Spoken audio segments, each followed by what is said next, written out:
So thank you so much for sparing your valuable time to grace the annual day celebration of Tenderfeet Play School.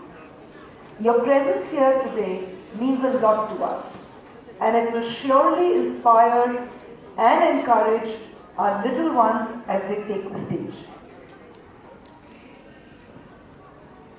We will begin the evening with lamp lighting. I would like to request Hema Matlani ma'am and Archana Kapoor ma'am to kindly escort Mr. Sunil Zandani, our chief guest, to light the lamp. Padmaja Kangrod from Prep is bringing the light of knowledge and positivity with Sheila Rao ma'am.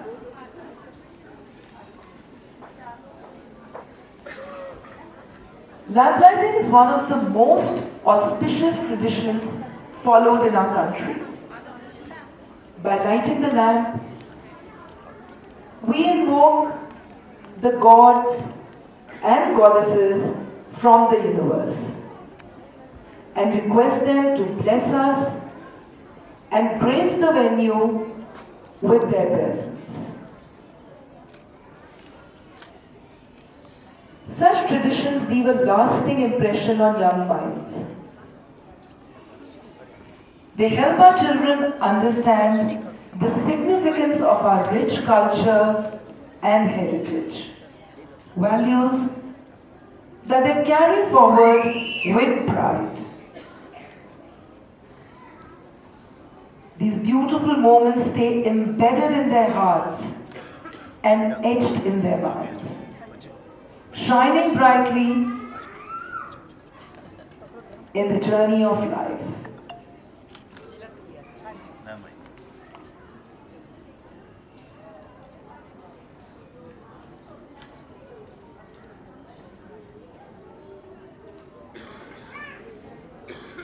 जोरदार तालियां एक बार और।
जोगिंदर उर्फ जग्गी 5 साल बाद US से India लौट रहा है। वो अपने माता पिता को सरप्राइज देने के लिए बहुत एक्साइटेड है। इतने साल यूएस में रहने के बाद जब कभी मैं हिंदुस्तान आता हूँ तो न जाने क्यों मेरा रोम रोम खिल उठता है। ऐसा लगता है जैसे मैं अपनी माँ की गोद में आ गया हूँ और वो घर की तरफ चल देता है। पैरी पौना बेबे, जिंदा रे, आजा मेरे पुत्र। पैरी पौना दार जी, खुश रहे, खुश रहे। अरे वाह, जिंदा रे पुत्र, जिंदा रे। हाय रे, मैं मर जावा, कितना कमजोर हो गया है। वहां कुछ खाता पीता नहीं था। हुण चिंता न कर, मैं अपने हाथ का खाना खिलाकर तुझे फिर से चंगा कर दूंगी। अरे आसमान में उड़ने के लिए अपनी धरती तो छोड़नी ही पड़ती है जोगिंदर की माँ। हाँ जी, आप ठीक कहते हो, पर आसमान में उड़ने वाले परिंदे भी खाना खाने अपने घर ही आते हैं। तू बैठ पुत्र, मैं तेरे वास्ते लस्सी लेकर आती हूँ।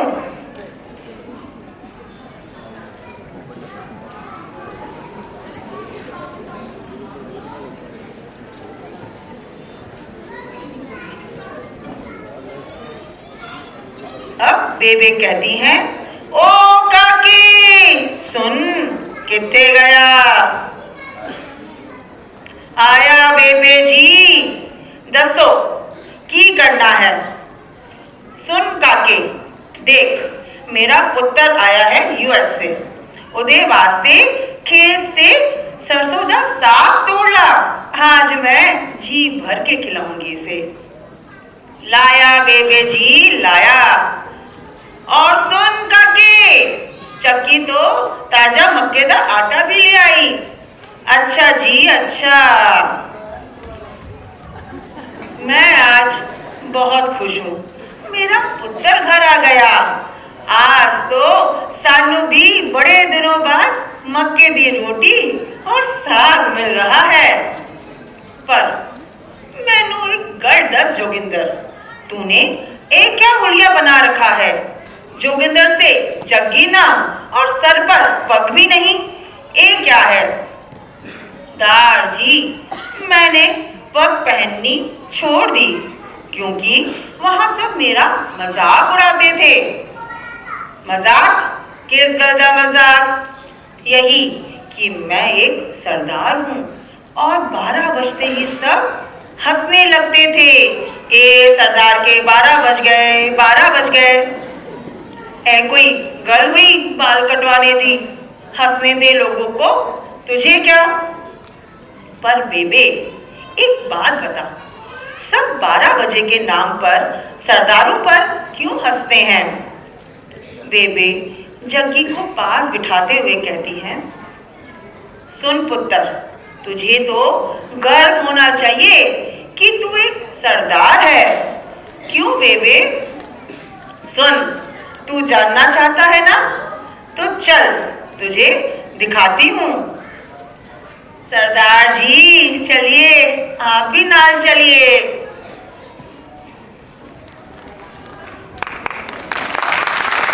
आज से 300 साल पहले नादिर शाह नाम का अफगानी लुटेरा हुआ करता था। वो हमारे देश की बहु बेटियों को उठाकर ले जाता था। तब सिखों ने उन्हें बचाने की और साथ ही अपने देश की इज्जत की रक्षा करने की कसम खाई। उन्होंने फैसला किया कि रात के समय पिंड की सभी औरतों, बेटियों और बहनों को एक साथ ही रखा जाए ताकि उनकी रक्षा करने में आसानी हो। हालांकि लुटेरे लाखों की संख्या में आते थे और सरदार चंद मुट्ठी भर ही होते थे, पर सरदारों ने हिम्मत नहीं छोड़ी। आधी रात को जब लुटेरों की फौज नशे में धुत होकर आती थी,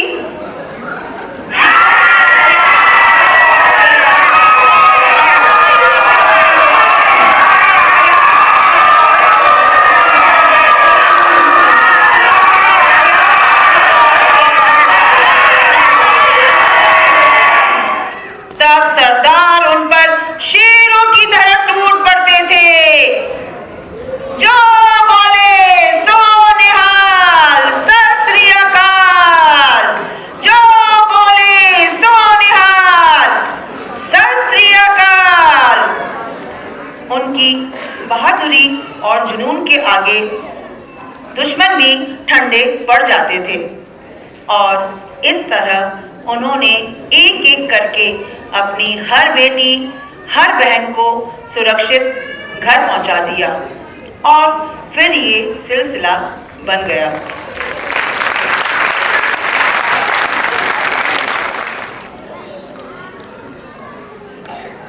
पर अफसोस, वक्त के साथ साथ कुछ लोगों ने इस बात को मजाक बनाकर रख दिया। वो क्या जाने कि बहादुरी की मिसाल क्या होती है।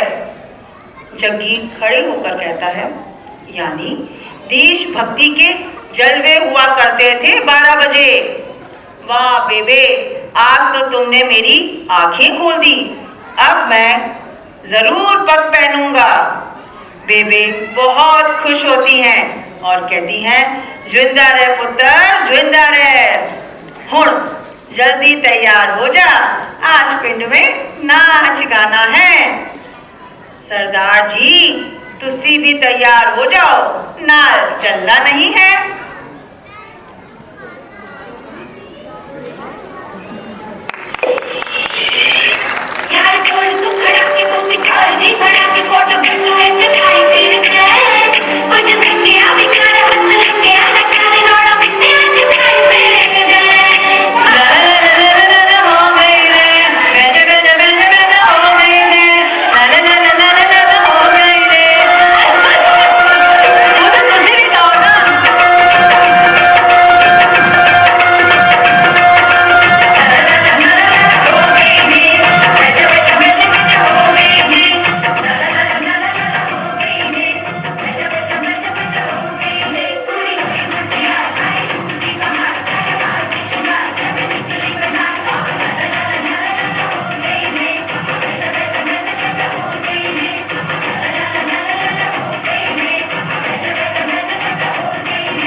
दक्षा बहन दूध लेकर आती हैं।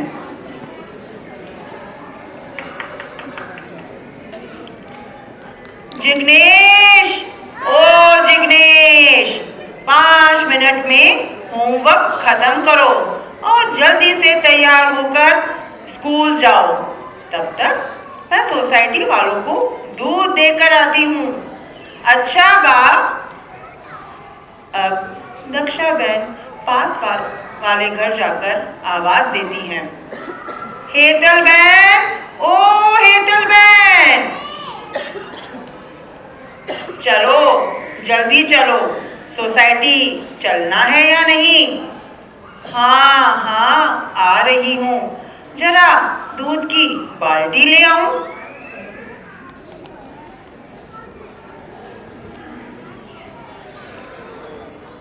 अब दोनों तीसरे घर जाती हैं। अरे श्यामली, उठो, चलो देर हो रही है। हाँ हाँ चलो। और छोटी, तू जल्दी तैयार हो जा, स्कूल को देर हो रही है। काम वाम छोड़, मैं आकर कर लूंगी।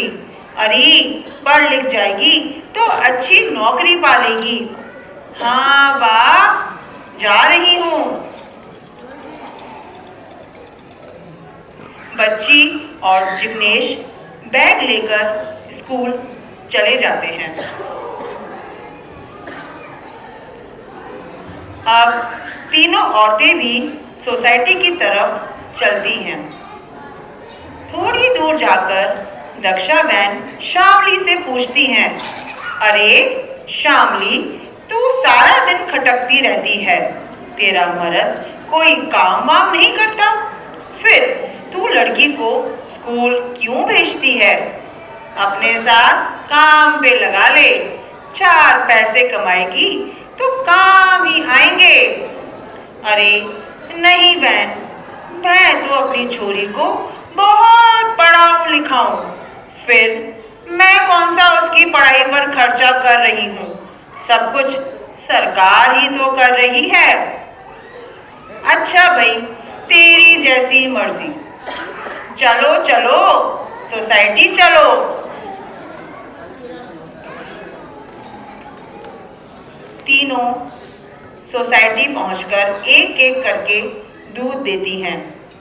लो भैया, दूध ले लो, आज पूरा 10 लीटर लाई हूँ, नाप लो, एकदम गाढ़ा है, बिना झाग के। एक आदमी दूध नापता है, एक उसका गाढ़ापन देखता है और एक कार्ड में एंट्री करता जाता है। गुजरात में दूध की सहकारी सोसाइटी को Gujarat cooperative milk marketing federation limited के नाम से जाना जाता है। यह सोसाइटी 1973 में स्थापित की गई थी। यह सोसाइटी अमूल ब्रांड के तहत दूध तथा दूध उत्पादों का विपणन करती है। कार्ड में एंट्री करने वाला कहता है, पैसे इकट्ठे इतवार को ले लेना। हाँ हाँ ठीक है, चलो अब जल्दी जल्दी घर चलो, बहुत से काम निपटाने हैं। गुजरात की दूध सहकारी सोसाइटी ने देश में दूध उत्पादन तथा विपणन में महत्वपूर्ण योगदान दिया है। अमूल ब्रांड आज देश के सबसे बड़े दूध और दूध उत्पाद ब्रांड में से एक है।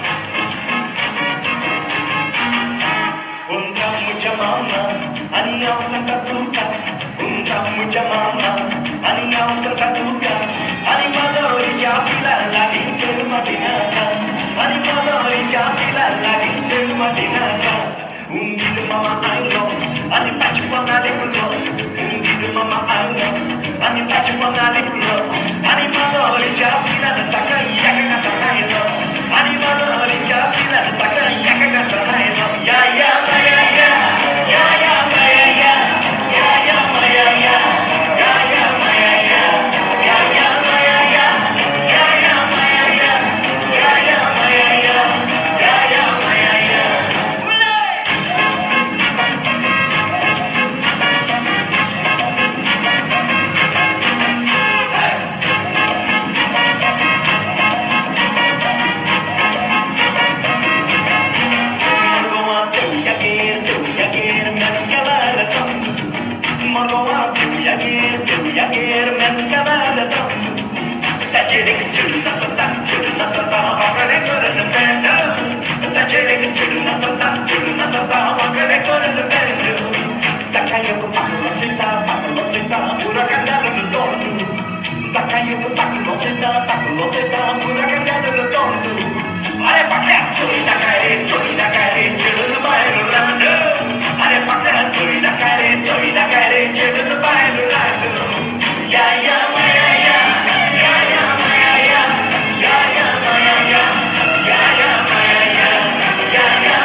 उजड़ा चमकावे गोरी थारी आँख मत जो बन में आंधी होरी नीचा न तो झांक जरा तो ऊंचो ले गोरी पल्लो भीग जावे लो जरा तो ऊंचो ले गोरी पल्लो भीग जावे लो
जरा तो ऊंचो ले गोरी पल्लो भीग जावे लो जरा तो ऊंचो ले गोरी पल्लो भीग जावे लो पल्लो लट के मारो पल्लो लट के तुम्हारो पल्लो लट के जरा तो टेढ़ो हो जा बाल मामर पल्लो लट के जरा तो टेढ़ो हो जा बाल मामर पल्लो लट के जरा तो ऊंचो ले गोरी पल्लो भीग जावे लो जरा तो टेढ़ो हो जा बाल मामर पल्लो लट के जरा तो ऊंचो ले गोरी पल्लो भीग जावे लो जरा तो टेढ़ो हो जा बाल मामर पल्लो लट के Thank you, children. That was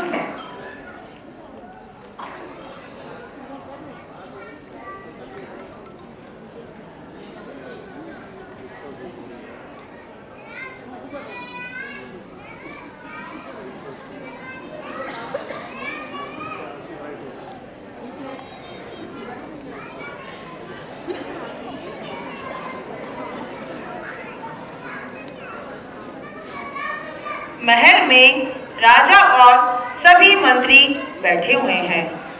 तभी महाराज खड़े होकर कहते हैं, मराठा साम्राज्य के मुख्य प्रधान बालाजी पेशवा के निधन पर हम सभी बहुत दुखी हैं।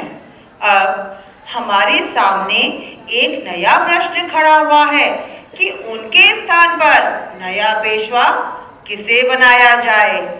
कोई है जो अपने को इस पद का दावेदार मानता है? पंत प्रतिनिधि खड़े होकर, महाराज, मैं इस पद की जिम्मेदारी उठा सकता हूँ। ये मेरे लिए सम्मान की बात होगी।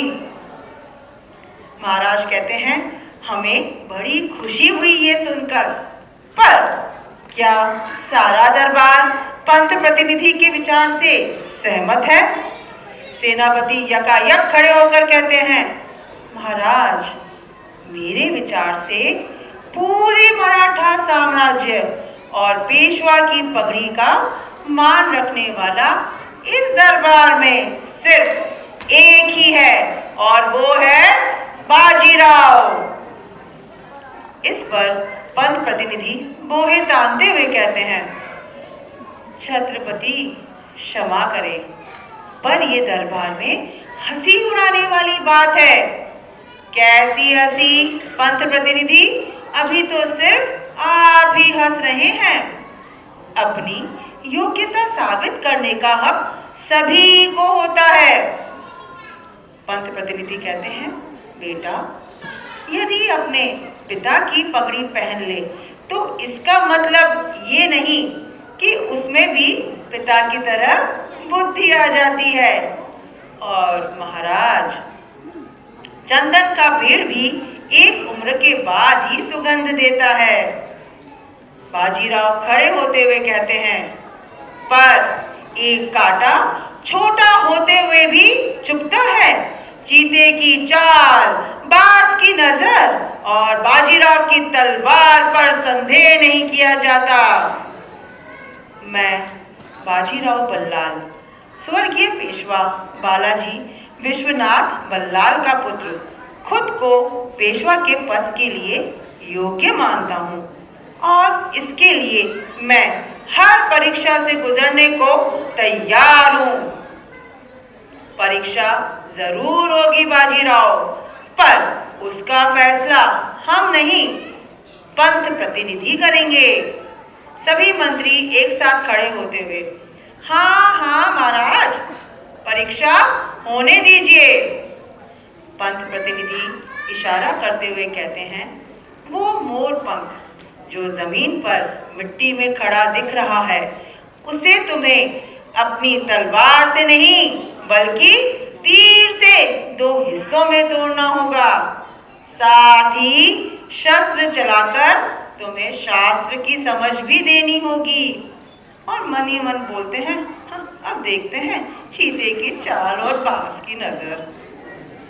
बाजीराव आते हैं, मोर पंख पर निशाना साधते हुए तीर चलाते हैं। पंत प्रतिनिधि कहते हैं, महाराज देख लीजिए, इस मोर पंख के 2 टुकड़े करने की शर्त थी, पर पंख तो वैसा का वैसा ही है। ध्यान से देखिए जनाब, पंख पहले से कुछ छोटा है।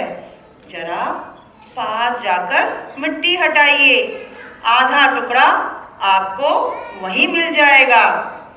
पंत प्रतिनिधि मोर पंख के पास जाकर मिट्टी हटाकर देखते हैं कि पंख का टुकड़ा वहीं पड़ा था और वो निराश होकर अपने स्थान पर आ जाते हैं। इस पर एक मंत्री कहते हैं, पंत प्रतिनिधि देख लिया ना बाजीराव का कमाल। बाजीराव अब तन के कहते हैं, ये था मेरे शस्त्र का परिचय, अब शास्त्र सुनिए। वो मिट्टी हिंदुस्तान की है और वो मयूर पंख मुगल सल्तनत का पेड़, जिसकी जड़ें हैं दिल्ली, और वो तीर मराठा साम्राज्य का। जड़ पर वार करो तो बड़े से बड़ा पेड़ भी गिर जाता है। इस पर महाराज खुश होकर कहते हैं, कमाल है तुम्हारी सोच पेशवा। और इसी दिन से बाजीराव को पेशवा का खिताब मिला। 19 साल की उम्र में बाजीराव ने अपनी पहली जंग जीती। बाजीराव को एक जबरदस्त योद्धा बनाने में सबसे बड़ा हाथ था उनकी आई साहिब राधा माँ का।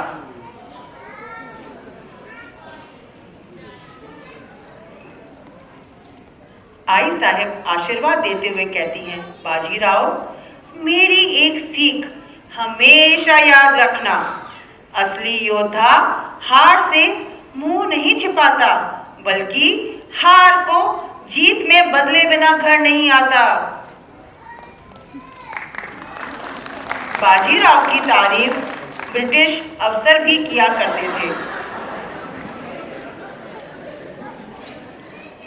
बाजीराव बहुत ही कुशल सेनापति और ग्रेट घुड़सवार हैं।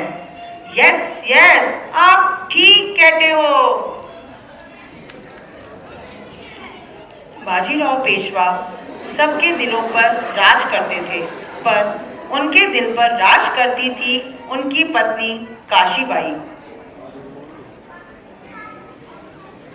काशीबाई और बाजीराव बचपन के साथी थे। बचपन से ही दोनों एक दूसरे को पसंद करते थे। पर हर प्रेम कहानी की तरह इसमें भी एक मोड़ था जिसका नाम था मस्तानी, जो बाद में उनकी दूसरी पत्नी बनी, बेहद खूबसूरत और बहादुर।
जंग में बाजीराव ने कभी भी काशीबाई का दामन नहीं छोड़ा, क्योंकि एक सच्चा योद्धा अपने वायदे नहीं तोड़ता।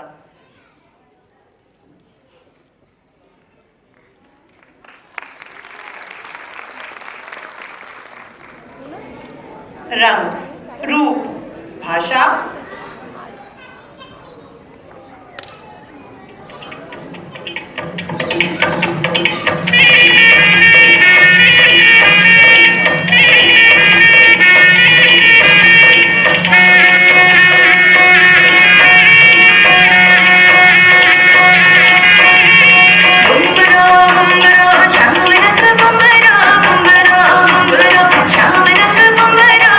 आए हो किस बगिया से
हिट जाए तू पहाड़ी बाटुमा झुम झमा पायल घुंघरू बजने प्यार सुटमा लाल प्यार कंगना हाथ में चूड़ी छनहरा लाल प्यार कंगना हाथ में चूड़ी छनहरा चुनरी तेरी आए हाय चुनरी तेरी चमकनी गुलाबी शरारा अरे चुनरी तेरी चमकनी गुलाबी शरारा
पंजाब सिंध गुजरात मराठा द्राविड उत्कल गंगा विंध्य हिमाचल यमुना गंगा उच्चल जलधि तरंगा तव शुभ नामे जागे तव शुभ आशीष मांगे गाहे तव जय गाथा जन गण मंगल दायक जय हे भारत भाग्य